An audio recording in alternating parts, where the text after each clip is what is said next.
you're surrendering, and there at the end of the year you're going to get a 1099-A, which is for abandonment, versus when you do a short sale, you're going to get a 1099-C, which is the cancellation of the debt. So that's very important that as a homeowner, you talk to somebody who's able to guide you, because you don't want to just do the foreclosure, because that's going to take up to 10 years on your record. Wow. And you're not going to be able to buy a home in 3 years, like a short sale. It may be 5 to 7 years. Okay, so there's that's a big difference. We're being signaled by the man with the things on his ears. There, well, you know, I know and folks may have many more questions about their specific situation. Where can people get in touch with you if they have other questions? Okay, my phone number is 408-858-1348. That is my cell phone. Or you can email me at Nevarez, which is SNEVAREZ,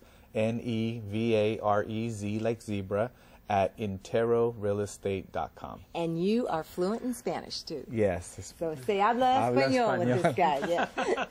Well, Steve, thank you for coming and being our guest today on Valley Homes on TV. We appreciate your expertise and sharing that with our audience. Yeah. Thank you very much for having me. Nice to see you. Thank you. God bless.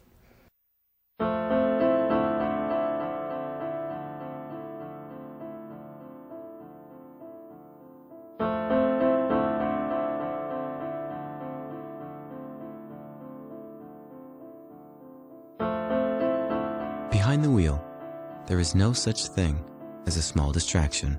A public service reminder from the American Academy of Orthopedic Surgeons. Speak out against distracted driving at decidetodrive.org. I made a promise to my family that I would start taking better care of myself. You have many reasons to stay healthy. Exercise and physical activity can help. So the National Institute on Aging at NIH, part of the U.S. Department of Health and Human Services, created Go for Life. I now exercise 3 times a week. Featuring exercises you can do anywhere. I can really go. Find out more. Visit nia.nih.gov/go4life.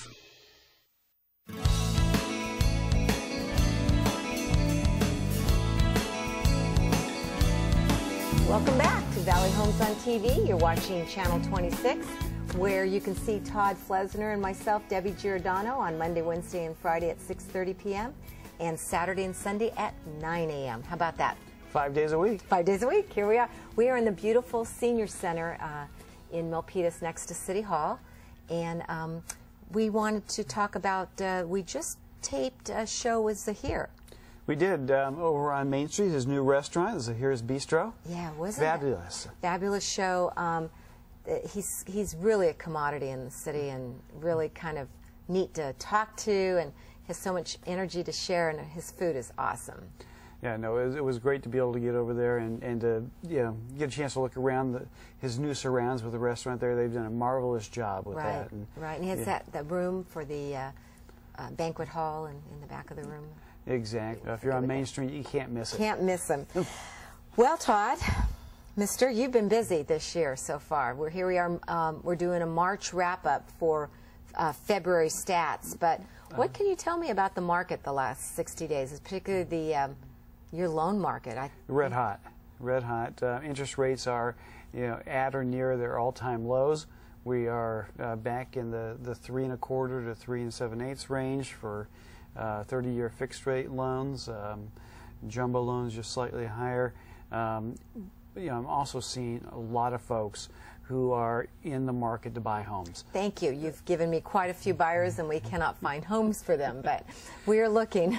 Well, that's the thing. The market really has heated up. The combination of home prices and low interest rates, folks are really interested in buying. And so the inventory is relatively low, as I understand. It is. And I'm hearing multiple offers on properties. Yes. And just a lot of activity in terms of people who are looking to buy. So it's a good time for that. Good time. I've got an open house this Saturday, and so I'll be able to share with you next time we talk, the client traffic flow and what's been going on with that market there in Milpitas. But it has been busy. But with the increase in volume, means a little bit longer turn times as well in terms of how long it takes to go through the loan process. We're still getting it through in about 30 days. Okay. We were about 3 weeks earlier on in the month, but now it's extended about a week or so. Okay. But not bad. Not bad. Well, can I share with you the statistics for the month of January? Please. Okay, great. Here we are, January 2012. I can tell you in Milpitas there are 34 new listings, 99 in the current inventory. The average home price is $556,000. The median price is $570,000. Let me contrast that. A year ago, are you ready for this? The average price was $473,000, and the median price was $437,000. Do you love it? We're already seeing an increase, so that'll be exciting to watch this year. We're well over the $500,000 mark in Milpitas. And then condo market, kind of interesting. Let's see, January 2012, average price $267,000, median price $205,000.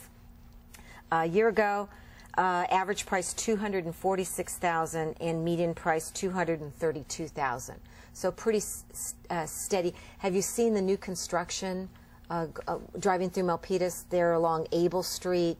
You know, the transit corridor near where BART is going in and the mass transit. That's right. I have seen that new project going. We're seeing cement going up, and so there should be some more new condos going up, which might influence where we're at with existing condo prices. But we also have a new housing project there where the old skating arena was. The old Cal Skate. They broke ground on that one. So builders are looking at the fact that single-family home prices are up, and they're starting to take advantage of it. Right. I have a buyer I'm working with now who is actually looking at a new development in San Jose, in which they're buying, and they're actually getting into a bid situation now with new home buyers. Oh my, that's a shift. That is a real shift. So I think we're going to start to see home builders really start to come back into the market now as the demand is picking up, and so there'll be both, newly built home products as well as existing home inventory for folks to choose from.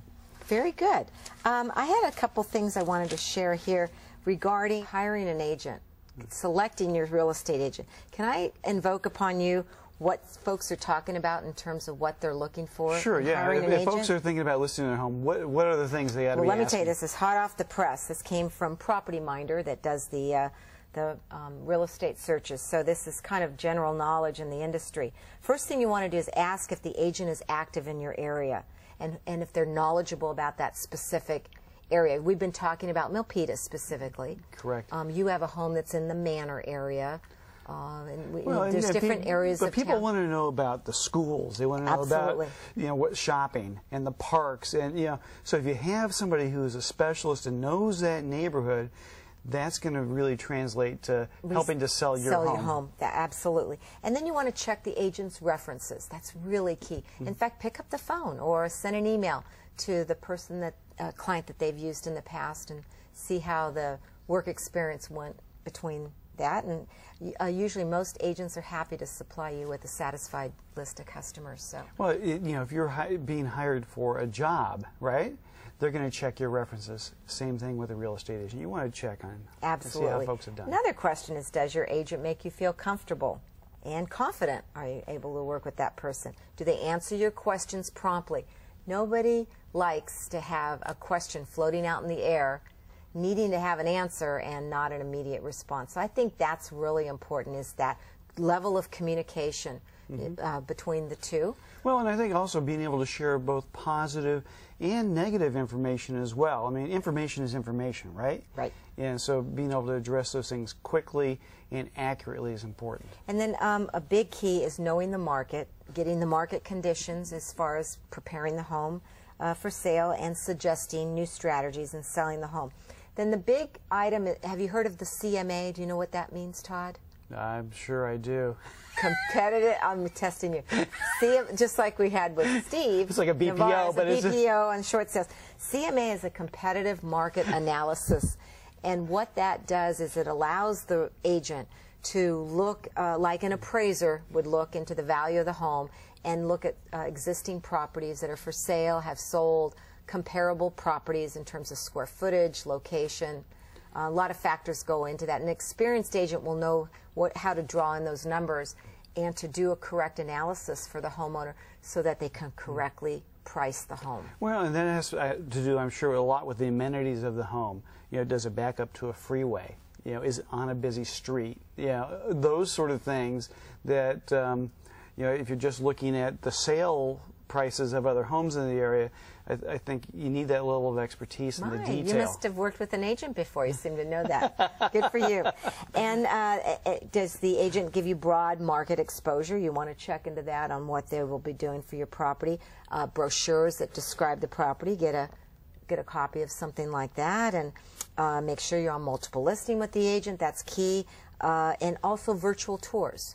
That virtual internet tour is very important to market the home. I think most, and I know about your clients that you pre-qualify as buyers, where's the first place they go to search? Well, you know, most folks are looking online these days, and you know, it's a time saver. It helps you to weed through, you know, all the properties on the market and really be able to focus on the ones that are of most interest to you as a buyer. And they can take a tour of the home right there in their living room or their office. Well, exactly. Well, nothing actually beats walking through the property yourself, right, but it helps you really to get a sense for what might be of interest to you. And another thing you want to ask the agent is, are they willing to do open houses? You know, that was also a way of marketing homes in the past, but I'll tell you, even today, it's a very important increment in being able to move the property. Like you said, the buyers will find it online, but they want to get in, they want to experience it and feel it. And that the best way to do it is in a setting where they can feel comfortable to wander in and wander out, you know, and have the home ready to show. So it is an important piece of the puzzle. Well, and as a home seller, too, you know that your agent is going to be there during the open house, as opposed to people just kind of coming through randomly to look at the property. So, you know, you have a little bit more control there in terms of that environment. And last but not least, I'll share a industry secret with you. You want to ask your agent, are they willing to check back and get feedback from the agents that have shown the property? Lots of agents do not do this. You need to get that flow, find out, you know, what it is that is hindering the marketability of the home, or what did their buyers think about the property. And there are also still marketing tours available today that are in different areas of Santa Clara County to market the home. But that feedback is critical in our business to be able to offer that back to our clients. So most people don't know to ask that, and that is a very important question. So, great tips, Debbie. Yeah, thank you. So where will we appear next? Do we know? We are going to the Veterans Memorial out here at the City of Milpitas to talk to one of our veterans of the commission about certain veteran events, and then you're going to find us in Art in the Park, meeting one of the arts commissioners and talking about one of the pieces of art here in the City of Milpitas. Well, great. Well, we'll look forward to bringing folks more of what makes Milpitas a great place to live, as we honor our veterans and take a look at, you know, the art that we have here to help make this a great place to live. Do we want to shoot email addresses out to folks? Let's do it. Where can folks get a hold of you if they have questions? If they have questions for the show or have a person you want to see here, Giordano, Giordano, DJ at AOL.com. And I can be reached at Todd, T-O-D-D, at sternmortgage.com. That's STERNMORTGAGE.com. Todd, nice seeing you again. Great to see you, and we'll wrap it up for this time, and hope to see you again soon on Valley Homes on TV.